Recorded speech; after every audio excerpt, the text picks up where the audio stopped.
Well, there's a lot of things that the government didn't do right, Like about 4 or 5 years ago, I've been on this crusade, just a single crusade on mine, saying that I wasn't in the word EndSARS.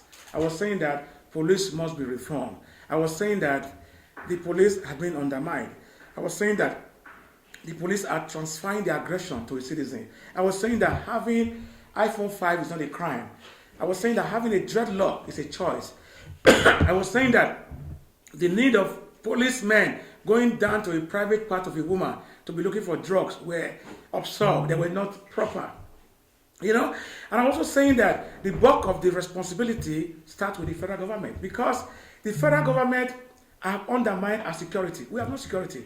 And I've told them that a time will come, God forbid, that when the citizen will overwhelm, not just the police, even the military. And it came to pass. Is that fundamental human right? As some of us, as a shield crusader, we're going to protest. Sometimes we go ahead and take police permits to protect the citizens and protect us who are the protesters. So they have the right to do what they were doing.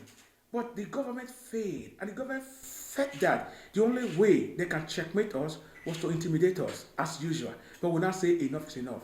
And that's why they're confused. And let me tell you, it has not ended. SARS was just an intro to end SARS and to reform the police and to also stop the looting. They're not legislators, they are legislating. And also stop the police thieving. You can see my billboard again, I've already redesigned it. So this is an uprising, but not, I wouldn't want to call it a revolution. Because any government, no matter how weak they are afraid when you use the word revolution. But I call it the uprising. That it's time for the power to return to the people. Because power belongs to the people. When you give or grant a press interview, as I grant you one now, it's about relationship. It's about question and answer.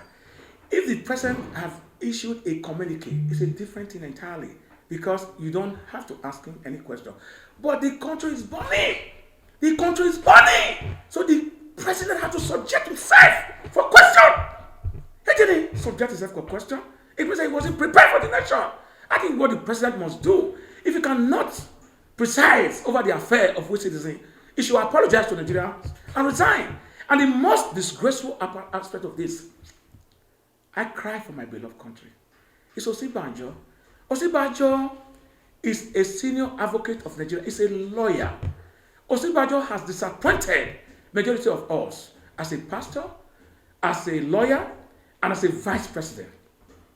He should be the one to resign and apologize to Nigeria instead of trying to confuse us and give some and usurp some power to Lai Mohammed, who his name has now become synonymous to lying. I think it's a new day for Nigeria. I think the people, if they can tune in and watch Big Brothers, 18 million citizens can tune in and watch Big Brother. The 18 million youth should also go and register and become a card carrier so that they can vote for any person of their choice and vote out this. The way forward is that the government should not hold any of the palliatives. They were lying that this was the first phase, second phase coming. If we don't survive the first phase, can we survive the second phase? They should release the palliatives. They should look into the minimum wage.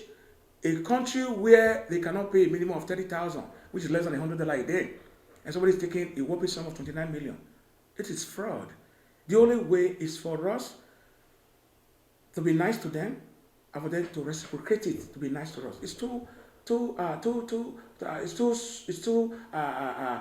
I call it what they call cash 22. It's two-way sword here, okay?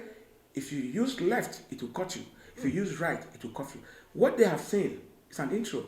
They've not seen anything. If they don't change their attitude to us, the citizen, I'm not inciting anybody, God forbid, but this issue will consume all of us if it ever happen again. I am not Nostradamus.